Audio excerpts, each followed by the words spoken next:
हाल ही में शंकराचार्य मुक्तेश्वरानंद पर बाल यौन शोषण के मामले में एफआईआर दर्ज की गई। कोर्ट का रुख किया। कोर्ट ने हालांकि उनकी गिरफ्तारी पर रोक लगाई गई है।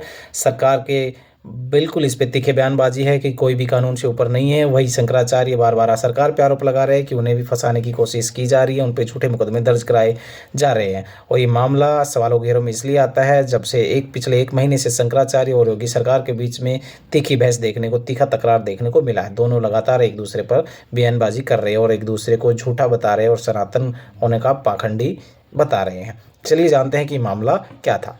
तो उत्तर प्रदेश पुलिस ने ज्योतिर्मठ के शंकराचार्य अविमुक्तेश्वरानंद सरस्वती और उनके शिष्य स्वामी मुक्तानंद ब्रह्मचारी के खिलाफ 2-3 अन्य के खिलाफ बाल यौन शोषण के आरोपी में एफआईआर दर्ज की।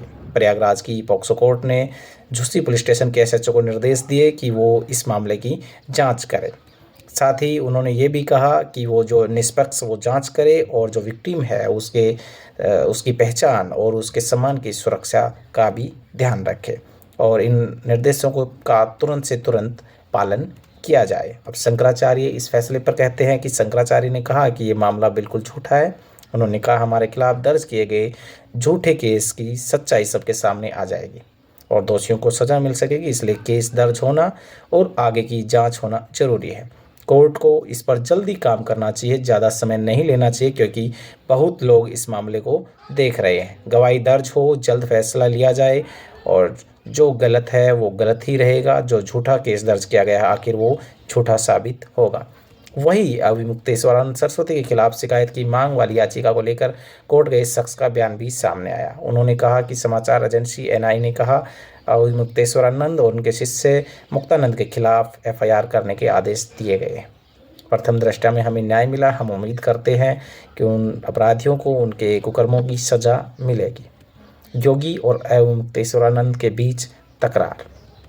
इसी साल मामला तूल कब पकड़ा, जानने की कोशिश करते हैं। इसी साल जनवरी में उत्तराखंड के ज्योतिर्मठ के प्रमुख स्वामी अविमुक्तेश्वरानंद सरस्वती प्रयागराज में चल रहे माघ मेले में एक विवाद की वजह से चर्चाओं में है। अविमुक्तेश्वरानंद सरस्वती 18 जनवरी को मौनी अमावस्या के अवसर पर संगम में स्नान के लिए जा रहे थे। उसी दौरान उत्तर प्रदेश पुलिस ने उन्हें रोकने की कोशिश की। उत्तर प्रदेश पुलिस ने उनके साथ बदतमीजी की। उसके खिलाफ वो मौन धारण करके वहीं हड़ताल यानी वहीं पर बैठ गए।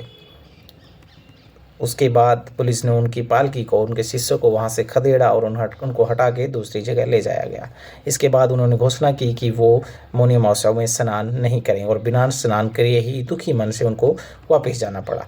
मीडिया में उन्होंने बयान दिए कि ये जो शंकराचार्य के खिलाफ एक सोची समझी साजिश की जा रही है और योगी सरकार जो है वो संतों के साथ में गलत कर रही है और इसके लिए उन्होंने योगी सरकार को जिम्मेदार ठहराया।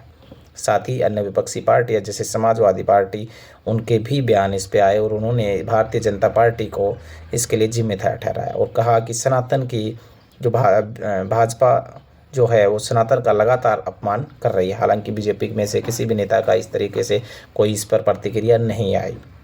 हालांकि बीजेपी के उप मुख्यमंत्री केशव प्रसाद मौर्य ने उन शंकराचार्य से अपील की दोबारा स्नान करने की, लेकिन शंकराचार्य ने इसका बहिष्कार किया।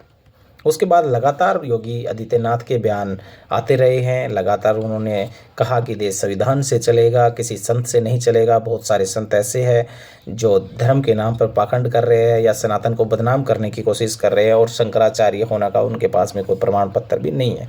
बहुत सारी चीज़ें ऐसी तमाम बार बार देखने को मिली है। उसके बाद योगी आदित्यनाथ ने 14 फरवरी को भी यूपी विधानसभा में कहा था कि हर कोई शंकराचार्य नहीं बन सकता है और उन्होंने बहुत सारी चीज़ें जो है अविमुक्तेश्वरानंद को निशाना बनाते हुए कहा और इस पर लगातार स्वामी अविमुक्तेश्वरानंद ने भी कड़ी प्रतिक्रिया दी है और योगी सरकार के खिलाफ काफ़ी तीखा बोला भी है। अब सवाल ये है कि अगर अविमुक्तेश्वरानंद ने सच में कोई अपराध किए हैं और सच में वो यौन शोषण के दोषी है तो अब तक उन पर जांच क्यों नहीं की गई, अब तक उन पर कोई एफआईआर क्यों नहीं की गई।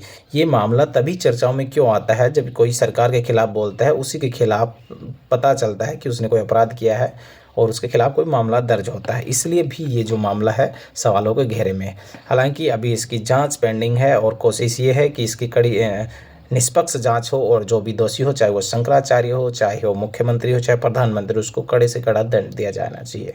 और हिंदू धर्म, शंकराचार्य हिंदू धर्म के सबसे बड़ा पद होता है। अगर इस पद पे बैठा हुआ कोई भी इंसान अगर कोई गलत काम करता है या करने का सोचता भी है तो उसके लिए कड़े से कड़े दंड का प्रावधान होना चाहिए और कड़े से कड़ा दंड उसको मिलना भी चाहिए। अब जानते हैं कि ये मामला कितना झूठा है, कितना सच्चा है, वो तो जांच ही बता पाएगी।